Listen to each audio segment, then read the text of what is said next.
ಇದ್ದಂಗಿರ್ತದೆ. John ಅಂದ್ರೆ ಇವರು ಧಾರ್ಮಿಕ ಪ್ರವರ್ತಕರಾಗಿರ್ತಾರೆ. ಇವರು ತಮ್ಮ ಬಳಿಗೆ ಬರುವ ವ್ಯಕ್ತಿಗಳಿಗೆ ದೀಕ್ಷಾ ಸ್ನಾನ ಮಾಡಿಸುವುದರ ಮೂಲಕ ಇವರು ದೀಕ್ಷೆಯನ್ನ ನೀಡುತ್ತಿರ್ತಾರೆ.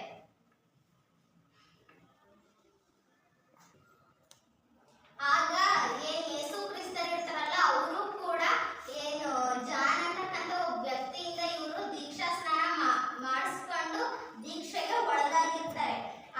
ಆಗ ಜಾನ್ ಅಂತಕ್ಕಂಥ ವ್ಯಕ್ತಿ ಯೇಸು ಕ್ರಿಸ್ತರನ್ನ ಮಸೀಹ ಅಥವಾ ಮಹಾರಕ್ಷಕ ಅಂತಾನೆ ಕರೀತಿದ್ರು. ಆಗ ಯೇಸು ಕ್ರಿಸ್ತರಿಗೆ 30 ವರ್ಷ ವಯಸ್ಸಾಗಿತ್ತು.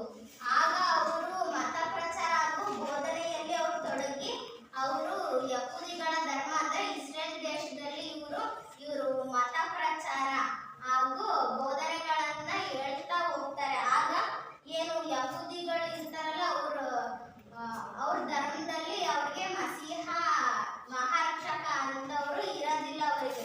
ಆಗ ಅವರು ಯೇಸು ಕ್ರಿಸ್ತರನ್ನ ಅವರ ಧಾರ್ಮಿಕ ಮುಖಂಡನನ್ನಾಗಿ ಯಹೂದಿಗಳೆಲ್ಲರೂ ಸ್ವೀಕರಿಸ್ತಾರೆ. ಆಗ ಯೇಸು ಕ್ರಿಸ್ತರಿಗೆ ಮೊದಲು 12 ಜನ ಶಿಷ್ಯಂದಿರ್ತಾರೆ. ಆ 12 ಜನ ಶಿಷ್ಯಂದಿರನ್ನೇ ಅಪೋಸ್ಟಲ್ಸ್ ಅಂತ ಕರೀತಾರೆ.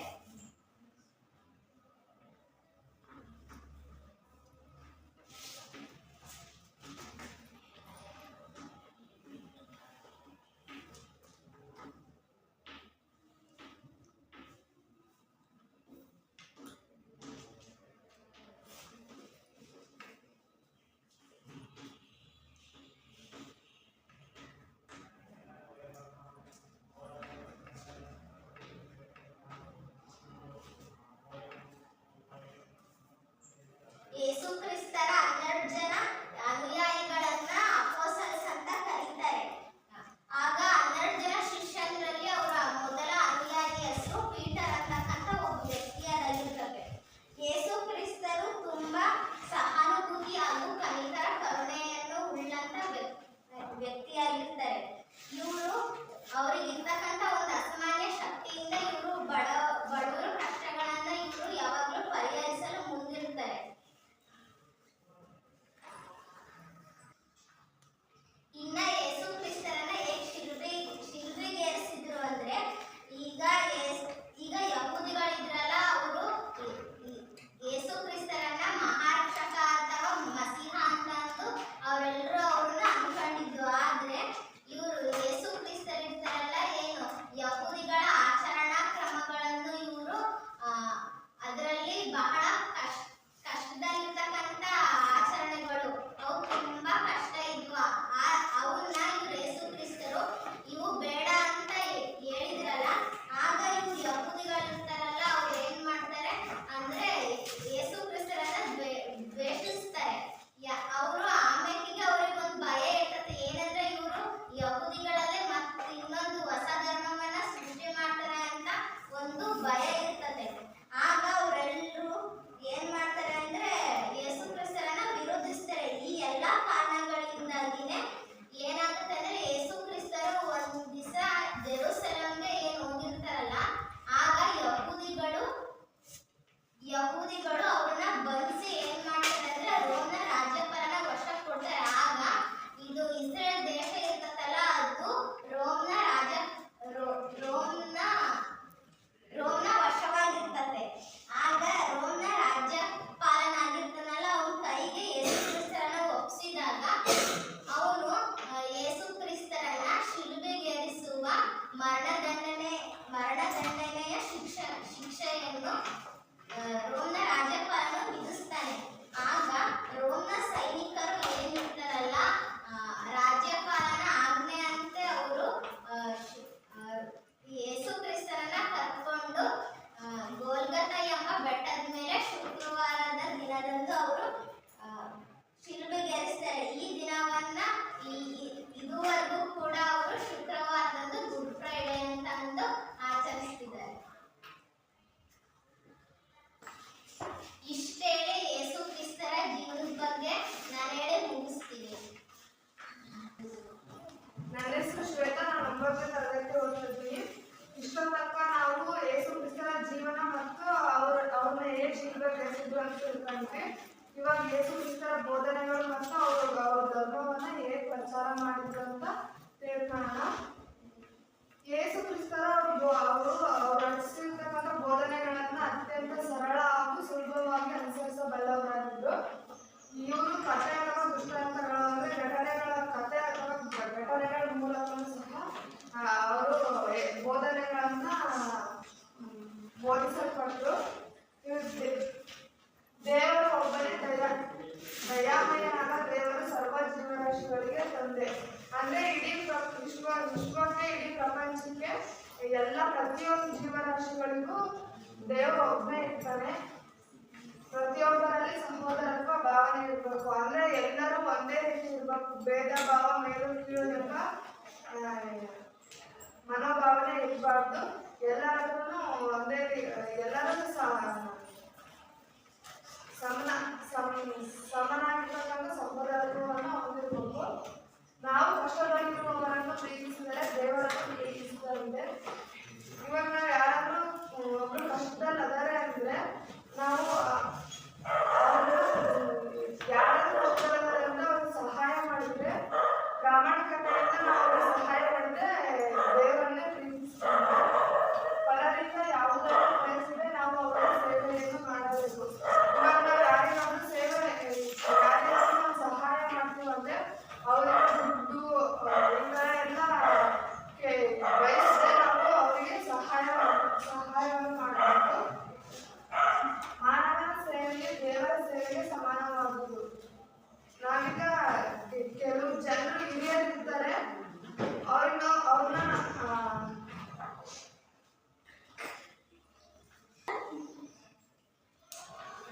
ಮಾನವನ ಸೇವೆಯು ದೇವರ ಸೇವೆಗೆ ಸಮಾನವಾಗುವುದು. ಅಂದ್ರೆ ಇವಾಗ ಯಾರಾದ್ರೂ ಕಷ್ಟದಲ್ಲಿರುವವರನ್ನ ನಾವು ಸ್ಪಂದಿಸಿ ಅವ್ರಿಗೆ ಸಹಾಯ ಮಾಡಿದ್ರೆ ಸಾಕ್ಷಾತ್ ದೇವರ ಸೇವೆ ಮಾಡಿದಂಗೆ ಆಗ್ತದೆ. ಮಾನವನು ತನ್ನ ತಪ್ಪಿಗೆ ಪಶ್ಚಾತ್ತಾಪ ಪಟ್ಟರೆ ಅದಕ್ಕೆ ದೇವರಿಂದ ಕ್ಷಮಾಪಣೆ ಇದೆ.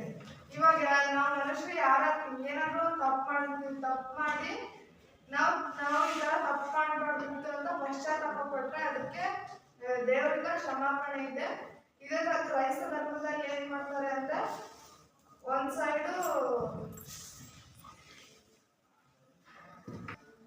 ಸೈಡ್ ಫಾದರ್ಸ್ ಅಂದ್ರೆ ಹಿಂದೂ ಧರ್ಮದಲ್ಲಿ ನಾವು ಪುರೋಹಿತರು ಅಂತ ಏನ್ ಕರಿತೀವೋ ಆ ತರ ಕ್ರೈಸ್ತ ಧರ್ಮದಲ್ಲಿ ಅವ್ರನ್ನ ಫಾದರ್ಸ್ ಅಂತ ಕರೀತಾರೆ. ಇನ್ನೊಂದ್ ಸೈಡ್ ಅವ್ರು ಯೇಸು ಕ್ರಿಸ್ತರ ಭಕ್ತರು ಇರ್ತಾರಲ್ಲ ಅವ್ರು ಕೂತ್ಕೊಂಡಿರ್ತಾರೆ. ಅವರಿಬ್ರು ಮಧ್ಯೆ ಒಂದು ಪರ್ದೆಯನ್ನ ಬಿಟ್ಟಿರ್ತಾರೆ. ಆ ಭಕ್ತರು ಫಾದರ್ಸ್ ಇರ್ತಾರಲ್ಲ ಅವರಿಗೆ ಅವ್ರು ತಪ್ಪು ಮಾಡಿರೋದನ್ನೆಲ್ಲ ಹೇಳ್ತಾರೆ. ಆ ತಪ್ಪು ಮಾಡಿರೋದನ್ನೆಲ್ಲ ಅವ್ರು ಹೇಳಿದಾಗ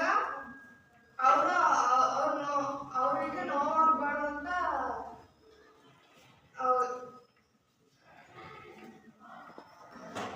ಅವರಿಗೆ ಅಂದ್ರೆ ಭಕ್ತರು ಇರ್ತಾರಲ್ಲ ಫಾದರ್ಸ್ ಭಕ್ತರಿಗೆ ಅವ್ರು ಮಾಡಿರೋ ಅವರು ತಪ್ಪುಗಳನ್ನ ಹೇಳ್ಕೊಂಡಾಗ ಅವರಿಗೆ ಭಕ್ತರಿಗೆ ನೋವಾಗಿರ್ತದೆ.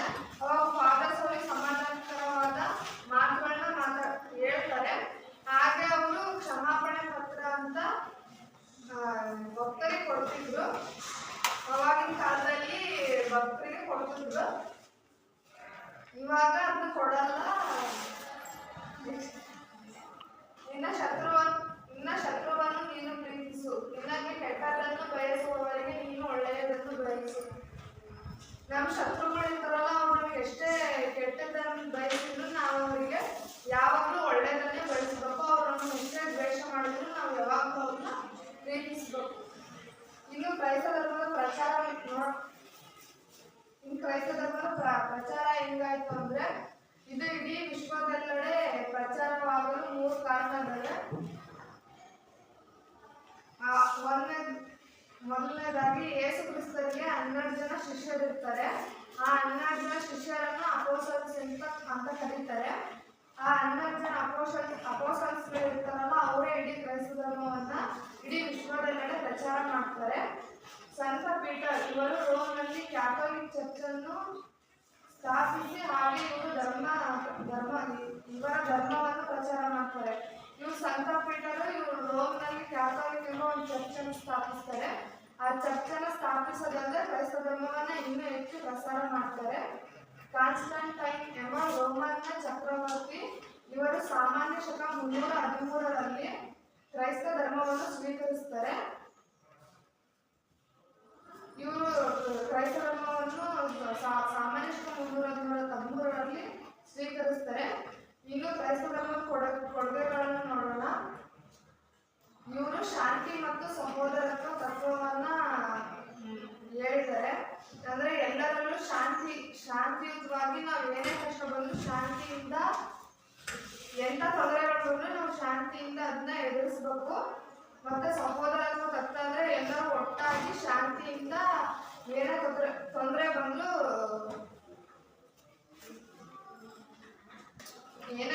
ಬಂದರೂ ನಿಭಾಯಿಸಬೇಕು ಅಂತ ಹೇಳ್ತಾರೆ. ಇನ್ನು ಶಿಕ್ಷಣ ಕೇಂದ್ರಗಳ ಸ್ಥಾಪನೆ, ಇವರು ಶಿಕ್ಷಣ ಕೇಂದ್ರಗಳನ್ನು ಸ್ಥಾಪಿಸ್ತಾರೆ. ಇವು ಶಿಕ್ಷಣ ಕೇಂದ್ರಗಳಿಗೆ ಹೆಚ್ಚೆಚ್ಚು ಪ್ರಾಶಸ್ತ್ಯವನ್ನು ನೀಡುತ್ತಿದ್ದರು. ಸ್ತ್ರೀಯರು ಮತ್ತು ದುರ್ಬಲ ಸಮುದಾಯಗಳಿಗೆ ಶಿಕ್ಷಣ ಅಂದ್ರೆ ಇವರು ಹೆಣ್ಮಕ್ಳಿಗೆ ಮತ್ತು ಬಡವರನ್ನೇ ಅವ್ರ ಕೈಯಲ್ಲಿ ಮಕ್ಕಳನ್ನ ಓದಿಸಕ್ಕಾಗದೆ ಕಂಗಾಲಾಗಿದ್ದಾರಲ್ಲ ಅಂಥವ್ರಿಗೆ ಇವರು ಶಿಕ್ಷಣ ನೀಡಿದ್ರು. ಇದರಿಂದ ನಮ್ಮ ಸಮಾಜಕ್ಕೆ ಸಬಲೀಕರಣ ಕೂಡ ಸಾಧ್ಯವಾಯಿತು. ಕ್ರೈಸ್ತ ಧರ್ಮದ ಪ್ರಚಾರಕರು ವೈದ್ಯಕೀಯ ಸೇವೆಗಳಲ್ಲಿ ಪ್ರಪಂಚಾದ್ಯಂತ ವಿಸ್ತರಿಸಿದ್ರು. ಇವರು ಕೆಲವೊಂದು ಆಸ್ಪತ್ರೆಗಳನ್ನು ಸಹ ಕಟ್ಟಿಸಿದ್ರು. ಇವ್ರು ಆಗಿನ ಕಾಲದಲ್ಲಿ ಯಾರಿಗಾದ್ರೂ ರೋಗ ಬಂದತೆ ಅಂತ ಇವ್ರ ಹತ್ರ ಹೋದ್ರೆ ಇವ್ರು ನಮ್ಮ ಮೈಯನ್ನು ಸವರಿದ್ರೆ ಸಾಕು ಆ ರೋಗ ಹೋಗ್ತಿತ್ತು. ಇವರು ಗೋಧಿ ಶೈಲಿಯ ಕಟ್ಟಡಗಳನ್ನು ನಿರ್ಮಾಣ ಮಾಡಿದ್ರು. ಅಂದ್ರೆ ಈ ಚರ್ಚ್ ಕಾಣ್ತಾ ಇತ್ತಲ್ಲ, ಇದು ಮೊಣಚಾರ ತುದಿಯನ್ನು ಹೊಂದಿದೆ. ಆಗ ಈ ಮೊಣಚಾರ ತುದಿಯನ್ನು ಹೊಂದಿರೋದ್ರಿಂದ ಇವರು ಗೋಧಿ ಶೈಲಿಯ ಕಟ್ಟಡಗಳು ಅಂತ ಕರೀತಾರೆ. ಇನ್ನು ಕ್ರೈಸ್ತ ಧರ್ಮದ 2 ಪಂಗಡಗಳು ಅಂದ್ರೆ ಒಂದನೇದು ಕ್ಯಾಥೋಲಿಕರು, ಇನ್ನೊಂದು ಪ್ರೊಟೆಸ್ಟೆಂಟರು. ಹಾಗೆ ಕ್ರೈಸ್ತ ಧರ್ಮದ ಪವಿತ್ರ ಗ್ರಂಥ ಯಾವುದು ಅಂದ್ರೆ ಬೈಬಲ್. ನಾನು ಇಷ್ಟೊತ್ತಂಕ ಕ್ರೈಸ್ತ ಧರ್ಮದ ಬೋಧನೆಗಳು ಮತ್ತು ಕ್ರೈಸ್ತ ಧರ್ಮದ ಪ್ರಚಾರವನ್ನು ಹೇಳಿ ನನ್ನ ವಿಷಯವನ್ನು ಮುಗಿಸ್ತೀನಿ. ನನ್ನ ಹೆಸರು ತಸ್ಲಿಮಾನು. ನಾನು 9ನೇ ತರಗತಿ ಓದ್ತಿದ್ದೀನಿ. ನನಗೆ ಬಂದಿರೋ ವಿಷಯ ಇಸ್ಲಾಂ ಧರ್ಮ. ಇಸ್ಲಾಂ ಧರ್ಮದ ಅರ್ಥ ದೇವರಿಗೆ ಶರಣಾಗಮನ. ಇಸ್ಲಾಂ ಧರ್ಮ ಪ್ರಾರಂಭವಾಗಿದ್ದು ಅರೇಬಿಯಾ ದೇಶದಲ್ಲಿ. ಇದು ಪಶ್ಚಿಮ ಏಷ್ಯಾದಿಂದ ಇದು ಒಂದು ಪರ್ಯಾಯ ದ್ವೀಪವಾಗಿದೆ. ಈ ಪ್ರದೇಶ ಮರುಭೂಮಿಯಾಗಿದ್ದು ವ್ಯವಸಾಯಕ್ಕೆ ಬರ್ತಿರಲಿಲ್ಲ. ಇದರಿಂದ ಅರಬ್ಬರು ವಲಸೆಗಾರರಾಗಿ ಫಲವತ್ತಾದ ಭೂಮಿಯಲ್ಲಿದ್ದ ಅಲ್ಲೋಗಿ ನೀರೆಲ್ಲಿ ದೊರಕುತ್ತಾ ಅಲ್ಲೋಗಿ ನೆಲೆಸುತ್ತಿರುತ್ತೆ. ಈ ರೀತಿ ನೆಲೆಸಿದ ಪ್ರದೇಶಗಳೆಂದರೆ ಮೆಕ್ಕಾ ಮದೀನಾಗಳು. ಮೊಹಮ್ಮದ್ ಪೈಗಂಬರರು ಇಸ್ಲಾಂ ಧರ್ಮದ ಪ್ರವರ್ತಕರಾಗಿದ್ದು ಇವರು ಜನಿಸಿದ್ದು 570ರಲ್ಲಿ ಮೆಕ್ಕಾದಲ್ಲಿ ಜನಿಸಿದರು. ಇವರ ತಂದೆ ಹೆಸರು ಅಬ್ದುಲ್ ಹಾಗೂ ಇವರ ತಾಯಿ ಹೆಸರು ಬಿಬಿ ಅಮೀನಾ. ಇವರ ತಂದೆ ತಾಯಿ ಹೆಸರು ಅಬ್ದುಲ್.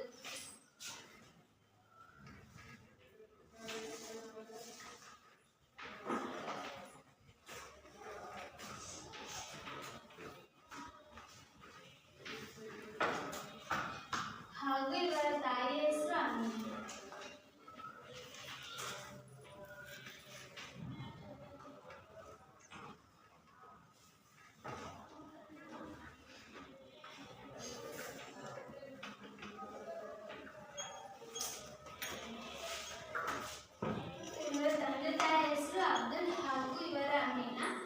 ಮೊಹಮ್ಮದ್ ಪೈಗಂಬರರು ಹುಟ್ಟಿದ ಕೆಲವೇ ತಿಂಗಳಲ್ಲಿ ಇವರ ತಂದೆ ತೀರ್ಕೊಂತಾರೆ.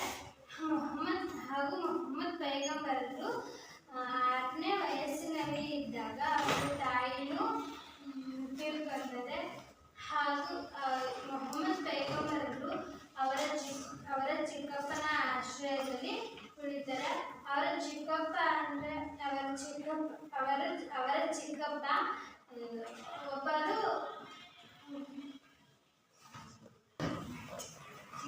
ವ್ಯಾಪಾರಿ ಆಗಿರ್ತಾರೆ. ನಿಯಮಿತವಾಗಿ ಅವರು ದೂರದ ಸ್ಥಳಗಳಿಗೆ ಪ್ರಯಾಣ ಮಾಡ್ತಾರೆ. ಯಾರಾದ್ರೂ ನಾವು ಬೇರೆ ಊರಿಗೆ ಹೋಗ್ಬೇಕು ಅಂದ್ರೆ ಬೇರೆ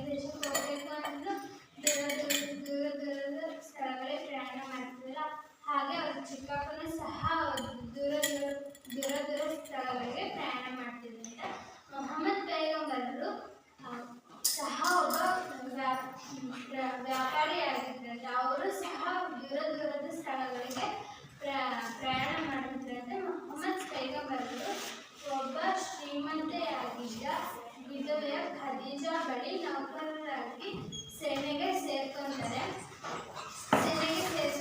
ಹಾಗೂ ವಿಧವೆಯಾಗಿದ್ದ ಖದೀಜಾಗೆ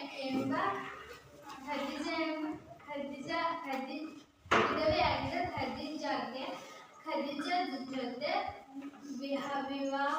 ವಿವಾಹ ಆಗ್ತಾರೆ. ಆಮೇಲೆ ಮೊಹಮ್ಮದ್ ಪೈಗಂಬರರಿಗೆ ಇಬ್ಬರು ಪುತ್ರರು ಹಾಗೂ 4 ಪುತ್ರಿಯರು ಜನಿಸ್ತಾರೆ. ಮೊಹಮ್ಮದ್ ಪೈಗಂಬರರು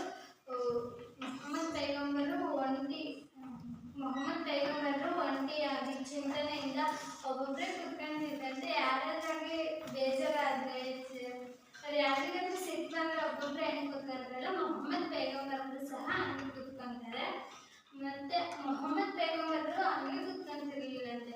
ಮೊಹಮ್ಮದ್ ಪೈಗಂಬರರು ಪ್ರಾರ್ಥನೆ ಮಾಡ್ತಿದ್ರು. ಮೊಹಮ್ಮದ್ ಪೈಗಂಬರರು ಪ್ರಾರ್ಥನೆ ಮಾಡುವ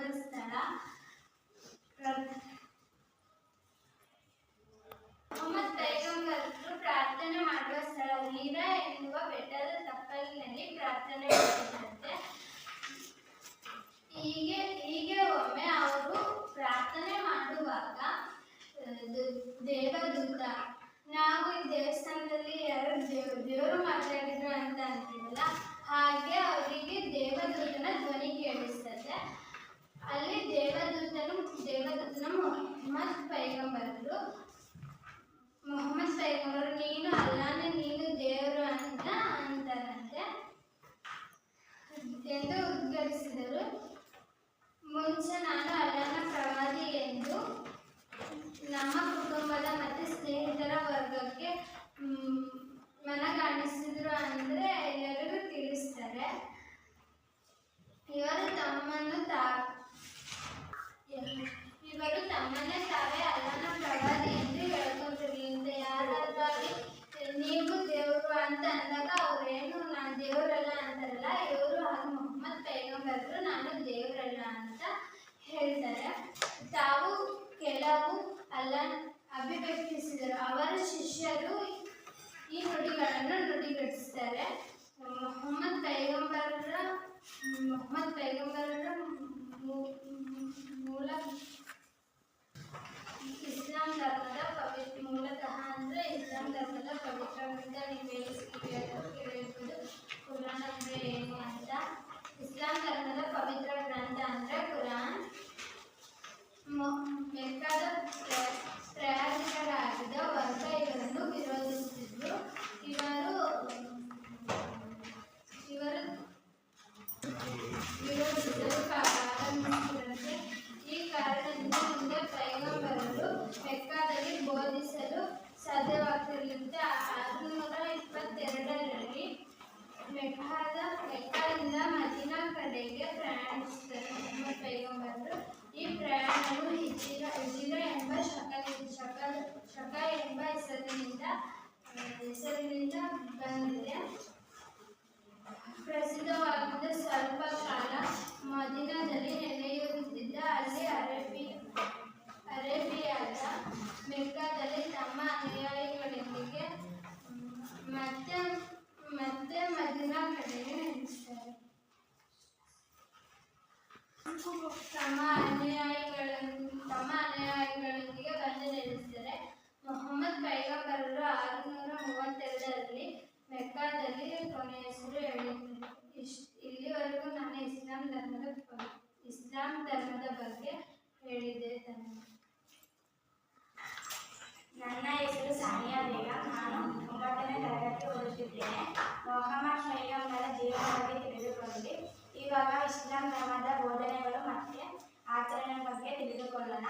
ಇಸ್ಲಾಂ ಬೋಧನೆಗಳು: ದೇವರು ಒಬ್ಬನೇ, ಆತನೇ ಅಲ್ಲನನ್ನು ಒಪ್ಪಿಸಿಕೊಳ್ಳಲು ಸರಳ ಪ್ರಾರ್ಥನೆ ಎಂದು ಸಾಕು. ಹಾಗಂದ್ರೆ ಜಗತ್ತಿನಲ್ಲಿ ಯಾರು ಪಿಚಾಚಿಯಲ್ಲ. ಯಾರು ಒಳ್ಳೆಯದನ್ನು ಮಾಡುತ್ತಾರೋ ಅಲ್ಲ ಅವರಿಗೆ ಸ್ವರ್ಗ ಸಿಗುತ್ತೆ. ಕೆಟ್ಟದನ್ನು ಮಾಡುವವರಿಗೆ ಅಲ್ಲ ನರಕಕ್ಕೆ ಕಳುಹಿಸಿ ಶಿಕ್ಷೆಗೆ ಒಳಪಡಿಸುತ್ತಾನೆ. ಮತ್ತೆ ಮೇಲನೇ ನೋಡಬೇಕಂದ್ರೆ ಪ್ರಾಮಾಣಿಕತೆ ಮತ್ತು ನೀತಿಯುಕ್ತ ಜೀವನ ನಡೆಸಬೇಕು. ದುಷ್ಟಾಚಾರದಿಂದ ದೂರ ಇರಬೇಕು. ಹಾಗಂದ್ರೆ ಮದ್ಯಪಾನ ಮಾಡುವುದು, ಜೂಜ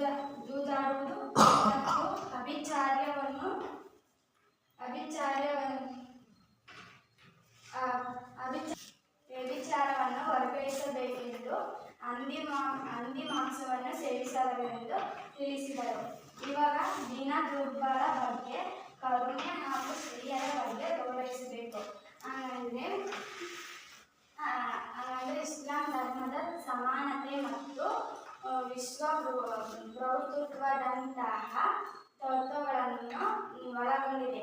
ಹಾಗಂದ್ರೆ ಮಹಿಳೆಯರನ್ನು ಮತ್ತು ತಂದೆ ತಾಯಿಗಳನ್ನು ಗೌರವಿಸಬೇಕು ಮತ್ತು ಹಾಗೂ ಸೇವಕರಲ್ಲಿ ಕರುಣೆ ಹಾಗೂ ಪ್ರಾಣಿ ದಯೆಗಳನ್ನು ಕುರಾನ್ ಪ್ರತಿಪಾದಿಸಿದೆ. ಮತ್ತು 5 ಗುರು ಹಿರಿಯರಲ್ಲಿ ಗೌರವ ಮತ್ತು ಅನಂತ ರಕ್ಷಣೆಯನ್ನು ಬೋಧಿಸದೆ ವಿವಾಹ ವಿಚ್ಛೇದನ ಮತ್ತು ಬಹುಪತ್ನಿತ್ವ ಮತ್ತು ವಿಧವಾ ವಿವಾಹಕ್ಕೆ ಕುರಾನ್ ಅವಕಾಶ ಕಲ್ಪಿಸಿದೆ. ಇವಾಗ ಇಷ್ಟು ಬೋಧನೆಗಳು ಮತ್ತೆ ಆಚರಣೆಗಳು 5 ಇವೆ. ಅವು ಇಸ್ಲಾಂ ಧರ್ಮದ ಆಚರಣೆಗಳು. ಅವು ಪ್ರಮುಖ 5 ಇದ್ದಾವೆ. ಅವು ಯಾವಪ್ಪ ಅಂದರೆ ಕಲಿಮಾ, ನಮಾಜ್, ರೋಜಾ, ಜಕಾತ್, ಹಜ್. ಇವಾಗ ಕಲಿಮಾ ಬಗ್ಗೆ ನೋಡೋಣ. ಕಲಿಮಾ ಎಂದರೆ ಅಲ್ಲನಲ್ಲಿ ಮಾತ್ರ ನಂಬಿಕೆ ಮತ್ತು ಮೊಹಮ್ಮದ್ ಅವರ ಪ್ರವಾದಿ. ಹಂಗಂದ್ರೆ ಕಲಿಮಾ ಎಂದರೆ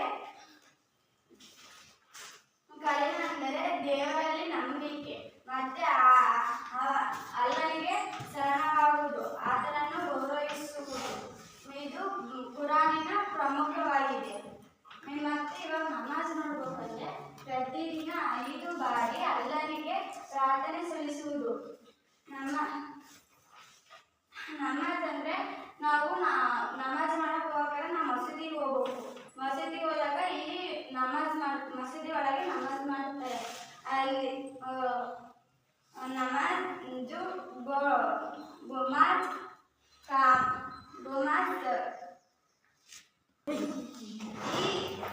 ಈ ಮಸೀದಿ ನೋಡ್ಬೇಕಾದ್ರೆ ನಮಗೆ ಏನು ತಿಳಿಯುತ್ತೆ ಅಂದರೆ ಮತ್ತೆ ಗುಮಾಜ್ ಕಾಮಾನ್ ಮತ್ತು ಮಿನಾರ್ಗಳು ಅವು 3 ನಮಗೆ ಕಂಡು ಬರ್ತವೆ. ಆಮೇಲೆ ನಾವು ನಮಾಜ್ ಅಂದರೆ ಪ್ರಾರ್ಥನೆ ದಿನಕ್ಕೆ 5 ಬಾರಿ ಪ್ರಾರ್ಥನೆ ಮಾಡಬೇಕು. ದೇವರನ್ನು ಒಪ್ಪಿಸಿಕೊಳ್ಳಲು ಸರಳ ಪ್ರಾರ್ಥನೆ ಸಾಕು. ರೋಜಾ ಅಂದರೆ ರಂಜಾನ್ ತಿಂಗಳಲ್ಲಿ ಉಪವಾಸ. ಹಂಗಂದ್ರೆ ರೋಜಾ ಎಂದರೆ ಉಪವಾಸ. ಪ್ರತಿಯೊಬ್ಬ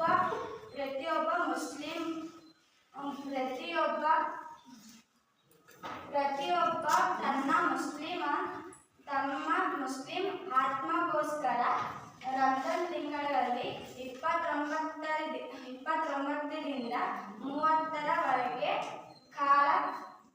ಕಾಲದಿಂದ ಸೂರ್ಯಾಸ್ತದವರೆಗೆ ಮತ್ತೆ ಉಪವಾಸ ಆಚರಿಸಬೇಕು. ಉಪವಾಸ ಹೃದಯವನ್ನು ಶುದ್ಧಿಗೊಳಿಸುತ್ತದೆ, ಆಸೆಯನ್ನು ಸಮತೋಲನಗೊಳಿಸುತ್ತೆ. ಅದಕ್ಕೆ ರೋಜಾ ಅಂತ ಹೇಳ್ತೀವಿ. ಜಕಾತ್ ಅಂದರೆ ಆದಾಯದಲ್ಲಿ ನಿಗದಿಪಡಿಸಿದ ಭಾಗಗಳನ್ನು ಬಡವರಿಗೆ ದಾನ ನೀಡಬೇಕು. ಹಾಗಂದ್ರೆ ಬಡವರಿಗೆ ದಾನ ಮಾಡುವುದು ಮತ್ತೆ ಪ್ರತಿಯೊಬ್ಬ ಮುಸ್ಲಿಂ ಧಾರ್ಮಿಕ ಉನ್ನತವಾಗಿ ಮತ್ತು ಬಡವರಿಗೆ ಸಹಾಯ ನೀಡಬೇಕು. ಮುಸ್ಲಿಮನು ಕರ್ತವ್ಯ ತನ್ನ 2.5ರಷ್ಟು ಮುಸ್ಲಿಮನು ಬಡವರಿಗೆ ದಾನ ನೀಡುತ್ತಾರೆ. ಮತ್ತು ಹಜ್ ಅಂದರೆ ಜೀವನದಲ್ಲಿ 1 ಬಾರಿ ಮೆಕ್ಕ ಯಾತ್ರೆ ಕೈಗೊಳ್ಳಬೇಕು. ಹಾಗಂದ್ರೆ ಇದು ಪವಿತ್ರ ಮೆಕ್ಕಾದಲ್ಲಿ ಕಂಡುಬರುವ ಕಾಬರ್.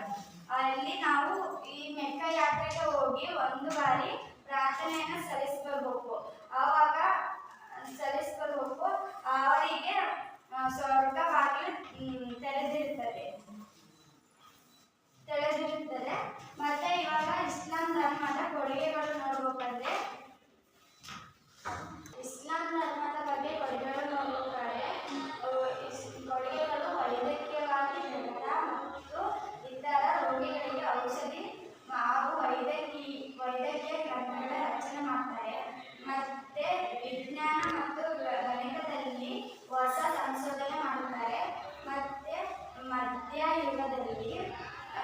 ಭಾರತೀಯ ಮತ್ತು ಪ್ರಾಚ್ಯ ಸಾಮ್ರಾಜ್ಯಗಳಲ್ಲಿ ನೆಲೆನಿಂತ ಭೂಗೋಳ ಮತ್ತು ಖಗೋಳ ಶಾಸ್ತ್ರಗಳಲ್ಲಿನ ಜ್ಞಾನವನ್ನ ಪ್ರಪಂಚದಾದ್ಯಂತ ಪ್ರಸಾರಗೊಂಡಿತು.